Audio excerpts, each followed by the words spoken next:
जनूबी अफ्रीका के खिलाफ 2 टेस्ट पर मुश्तमिल ICC टेस्ट चैंपियनशिप के लिए कौमी क्रिकेट टीम की तैयारियों के सिलसिले में लगाए जाने वाले कैंप पर गुफ्तगू करने के लिए लाहौर से हमारे साथ मौजूद हैं जो न्यूज़ के नुमाइंदे सोहेल इमरान। बताइए सोहेल इमरान साहब, टेस्ट टीम के इब्तदाई कैंप में किन खिलाड़ियों को क्रिकेट बोर्ड मद्दू करने का इरादा रखता है? एक जानिब हनीफ मोहम्मद ट्रॉफी पाकिस्तान के मुख्तलिफ सेंटर्स पर खेली जा रही है और बेशतर क्रिकेटर्स गैर मुल्की लीग खेलने में मसरूफ़ हैं। यही आपको याद होगा कि 3 मरहलों में पाकिस्तान क्रिकेट बोर्ड ने कैंप लगाया था, स्किल डेवलपमेंट कैंप लगाया गया था, जिसमें उससे पहले असेसमेंट की गई थी जब नए हेड कोच आए थे माइक हाइसन, और उसके साथ साथ आसिफ जावेद ने अपनी जिम्मेदारियां संभाली थी नेशनल क्रिकेट अकेडमी में डायरेक्टर हाई परफॉर्मेंस के तौर पर। तो तब ये सिलसिला स्किल डेवलपमेंट कैंप का रुख इसलिए गया था कि लाहौर में शदीद बारिशों का सिलसिला शुरू हो गया था, मानसून बारिशें थी। प्लान भी था कि 8 जुलाई से दोबारा से सिलसिला शुरू किया जाएगा, लेकिन ये मुमकिन नहीं। टेस्ट सीरीज शुरू होना है अगले माह से, पाकिस्तान ने अपना नए सीजन का आगाज करना है रेड बॉल का। तो भी 10 से 12 लड़के ऐसे हैं जो कि नेशनल क्रिकेट अकेडमी में जो अकेडमी कोचेज हैं उनकी निगरानी में आपका ट्रेनिंग कर रहे हैं। बल्कि ये सिलसिला पिछले 3 से 4 हफ्तों से जारी ही है। अब मौसम भी खासा बेहतर हो रहा है और बारिशें जो हैं वो उस पर की प्रिडिक्ट नहीं की जा रही है जैसे कि पिछले 2 महीनों से जारी थी।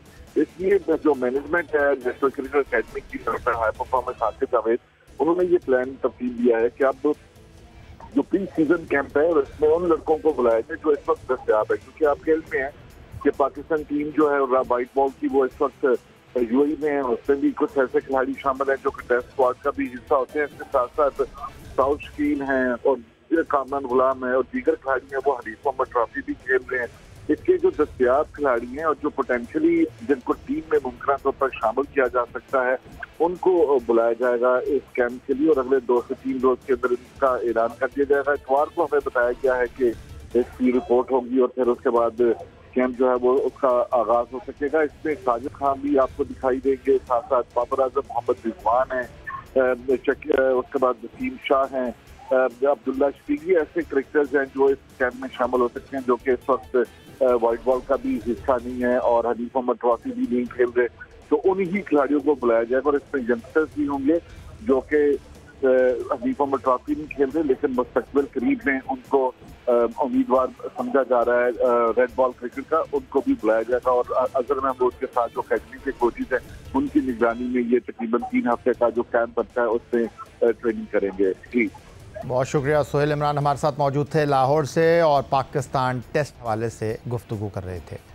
उधर पाकिस्तानी क्रिकेटर हैदर अली पर बरतानिया में खातून की जानिब से लगाया गया इल्ज़ाम साबित ना हो सका और मानचेस्टर पुलिस ने हैदर अली के खिलाफ तहकीकात के बाद नाकाफ़ी शवाहिद की बिना पर केस खारिज कर दिया है। इस बारे में मज़ीद तफसीलात जानते हैं। लंदन से हमारे साथ मौजूद हैं जियो न्यूज़ के नुमाइंदे मुर्तज़ा अली शाह। क्या तफसीलात हैं मुर्तज़ा हैदर अली केस के हवाले से? जी, पाकिस्तानी इंटरनेशनल बैटर हैदर अली को जो ग्रेटर मैनचेस्टर पुलिस उनके ऊपर जो एक रेप केस की इन्वेस्टिगेशन कर रही थी उससे उनको क्लियरेंस मिल गई है। ग्रेटर मैनचेस्टर पुलिस ने, आपको याद होगा कि हैदर अली को गिरफ्तार किया था 5 अगस्त को, उस वक्त जब एशफोर्ड जो कैंट का जो एरिया वहाँ क्रिकेट खेल रहे थे और सुबह 11 बजे उन्हें गिरफ्तार किया गया था और उन पर एलिगेशन ये था कि उन्होंने 23 जुलाई 2025 यानी जिस दिन वो अरेस्ट हुए उससे तकरीबन 2 वीक्स पहले मैनचेस्टर के एक होटल में वो एक लड़की से मिले जो पाकिस्तानी ओरिजिन की लड़की है। उन्होंने वहाँ पर कई घंटे इकट्ठे गुजारे और उसके बाद उस दिन ये इल्ज़ाम था कि उन्होंने उस लड़की का रेप किया है और उसके बाद जो 1 हफ्ते के बाद यानी 1 अगस्त को हैदर अली की जो मैनचेस्टर से तकरीबन 5 से 6 घंटे दूर जगह है एशफोर्ड, वहाँ पर वो लड़की गई, वहाँ उन्होंने लंच किया, उन्होंने पूरा दिन एक साथ गुजारा और वहाँ पर उनकी बातचीत हुई। हमारे इस बात की भी इंफॉर्मेशन है कि उनकी एग्जैक्ट उस दिन क्या बातचीत हुई, लेकिन हम उस चीज़ को रिवील नहीं कर रहे। लेकिन दोनों साइड से उस दिन बातचीत हुई और कुछ डिमांड्स एक दूसरे के सामने रखी गई। उसके बाद उसके 3 से 4 दिन के बाद यानी 4 अगस्त को उस लड़की ने जाकर पुलिस को रिपोर्ट कर दिया इवनिंग में कि हैदर अली ने मेरे साथ रेप किया और पुलिस को ये भी बताया कि वो एशफोर्ड में है और कल वहाँ पर इस टाइम में वो वहाँ पे खेलेगा और उससे अगले दिन लाइकली वो फ़्लाइट लेकर जो ऑस्ट्रेलिया या न्यूजीलैंड का उन्होंने कुछ बताया, इनमें से किसी एक मुल्क का, कि वो वहाँ जा रहे हैं क्रिकेट खेलने। लिहाजा पुलिस एक्शन ले। लिहाजा कंप्लेंट रजिस्टर होने के बाद अगले 13 से 14 घंटे में पुलिस ने हैदर अली को, आपको याद होगा, गिरफ्तार किया। उनको तकरीबन 50 आवर्स अपनी 2 दिन से ज़्यादा उनको अपनी कस्टडी में रखा और फिर उनको बेल पर छोड़ दिया। बेल पर आकर वो लंदन में रहते रहे।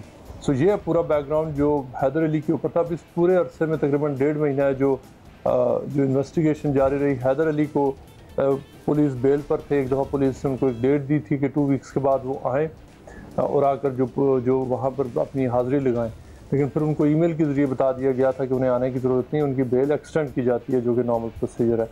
फिर जो हैदर अली को उनके जो पुलिस है, उनके जो वकला ने उनको लिखा था, बैरिस्टर मोइन खान है, कि इस तरह उन्होंने क्रिकेट खेलना है, लिहाजा उनको प्लीज़ जाने की इजाज़त दी जाए, वो क्रिकेट खेल सकें और पाकिस्तान यूके से बाहर ट्रैवल भी कर सकें। और उनको इंडिकेशन कर दी गई थी कि ये केस कॉम्प्लिकेटेड ज़्यादा नहीं है और इसमें जो उसको जल्दी इसको कंक्लूड कर लिया जाएगा। इस अरसे में पुलिस के सामने हैदर अली का फ़ोन था जो उन्होंने पूरा कन्वर्सेशन हवाले की पुलिस को, जिसमें स्नैपचैट के ऊपर उनकी और जो लड़की थी उसकी और लड़की की जो फ्रेंड्स थी उनके कुछ चैट ग्रुप्स बने हुए थे, वो बातचीत थी। जब हैदर अली की और लड़की की मुलाकात हुई उससे पहले पूरी हिस्ट्री थी इंस्टाग्राम की भी कि वो कितने अरसे से एक दूसरे को जानते हैं। व्हाट्सएप की उनकी जितनी भी बातचीत थी वो तो पुलिस ने आदर एक्सपेक्ट ही नहीं कर रहा था। जब उनका फ़ोन पुलिस ने अपने कब्ज़े में ले लिया था, हैदर ने वो भी उनको दिया और पूरा उन्होंने बताया कि जो 23 जुलाई को इससे पहले क्या बात हुई, उस दिन क्या बात हुई, उसके अगले 2 वीक्स में क्या क्या बातचीत हुई। ये सारा वो एविडेंस था जो हैदर का बनता था, क्योंकि पुलिस के पास एक तरफ लड़की का वर्जन था, एक तरफ हैदर का था। और एविडेंस ये था कि उसमें इंडिपेंडेंट जो पुलिस ने देखा कि उसमें आपस में कन्वर्सेशन उनकी क्या क्या है। उधर पाकिस्तान के कौमी खेल हॉकी में पैसे का रोना और वसाइल की कमी कोई नई बात नहीं है। अब पाकिस्तान स्पोर्ट्स बोर्ड और पाकिस्तान हॉकी फेडरेशन खिलाड़ियों के डेली अलाउंस के मामले में एक दूसरे के आमने सामने हैं। इत्तलात के मुताबिक पाकिस्तान स्पोर्ट्स बोर्ड ने डोमेस्टिक सतह पर मुनक़िद होने वाले कैंप का डेली अलाउंस 400 रुपये से बढ़ाकर 1000 रुपये यौमिया करने का फैसला किया है। दूसरी जानिब पाकिस्तान हॉकी फेडरेशन का मौक़िफ़ है कि कौमी हॉकी कैंप में खिलाड़ियों का डेली अलाउंस 2500 से 3000 रुपये बनता है, जबकि गैर मुल्की दौर पर खिलाड़ियों को यौमिया $100 यौमिया अलाउंस दिया जाता है। अब इत्तलात हैं कि हुकूमत पाकिस्तान की जानिब से प्रो हॉकी लीग के लिए ऐलान करदा 25 करोड़ रुपये हॉकी फेडरेशन को देने के बजाय पाकिस्तान स्पोर्ट्स बोर्ड माजी की माली बेकायदगियों के मामलात को मद्देनज़र रखते हुए ख़ुद अपने हाथ में तमाम मामलात को लेने का इरादा रखता है, जिसकी रोशनी में प्रो लीग के दौरान कौमी हॉकी टीम के खिलाड़ियों के डेली अलाउंस, होटल के बिल्स और सफरी अखराजात की मद में आने वाले तमाम उमूर बराह रास्त पाकिस्तान स्पोर्ट्स बोर्ड हुकूमत पाकिस्तान की जानिब से ऐलान करदा 25 करोड़ रुपए की रकम में से अदा करने का इरादा रखता है। उधर पाकिस्तान हॉकी फेडरेशन के सरबरा तारिक भुट्टी ने प्रो हॉकी लीग में कौमी हॉकी टीम की शिरकत और हुकूमत पाकिस्तान की जानिब से करोड़ों रुपए दिए जाने के इक़दाम को सराहते हुए खुशी का इजहार किया है। दूसरी जानिब उनका कहना है कि ओलंपियन ताहिर जमान कौमी हॉकी टीम के हेड कोच और मैनेजर हैं।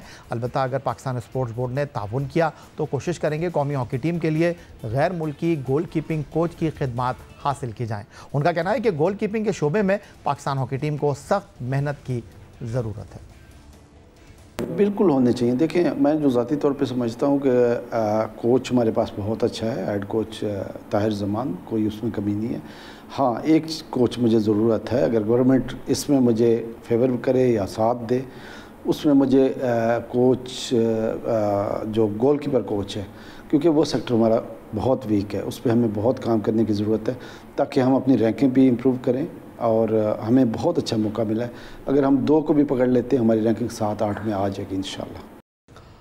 AFC under 23 Asia cup qualifier में इराक ने पाकिस्तान को 1 के मुकाबले में 8 गोल से शिकस्त दे दी। कंबोडिया में होने वाले इस AFC under 23 Asia cup qualifier में इराक ने पाकिस्तान पर गोल की बरसात करते हुए 8 गोल दाग दिए। पाकिस्तान टीम सिर्फ 1 गोल कर सकी। पाकिस्तान टीम ने इराक के खिलाफ पहले हाफ में अच्छे खेल का मुजाहरा किया, अलबत्ता इराक को पहले हाफ में 1-0 की बढ़तरी हासिल रही। दूसरे हाफ में भी पाकिस्तान टीम कुछ अच्छा खेल पेश करने में कामयाब रही।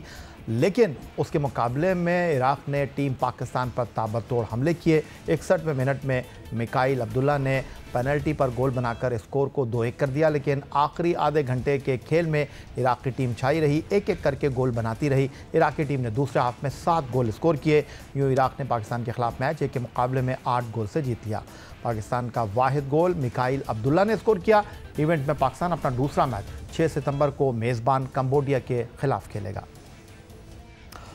64वीं national amateur golf championship Karachi में शुरू हो गई है। पहले रोज़ एमेचर और सीनियर एमेचर के मुकाबले मुनक्किद हुए। नेशनल चैंपियनशिप 2 गैर मुल्की टीमें भी शिरकत कर रही हैं। तफसीलात जानते हैं कराची से अतीकुर रहमान की इस रिपोर्ट। डीएचए गोल्फ क्लब में 64वें नेशनल एमेचर गोल्फ चैंपियनशिप का आगाज हुआ।